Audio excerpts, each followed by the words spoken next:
Baakiyalakshmi serial next பிரேமோ என்ன மாதிரியான twist ஆக்க போகுதுன்னு பார்க்கலாம். செல்வி கிட்ட பயங்கர கோவமா பேசிக்கிட்டு இருக்காங்க. உடனே செல்வி வந்து பக்கி கிட்ட மன்னிப்பு கேட்குறாங்க.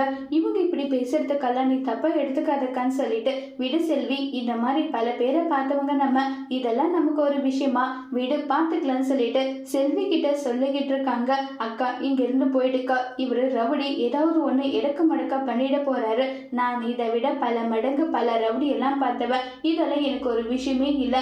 என்னைய உனக்கு பிரச்சனை, என்ன உனக்கு பிரச்சனை? இங்க பார், அந்த பையன் பாட்டுக்கு அவன் வேலையை பார்த்துட்டு இருக்கா.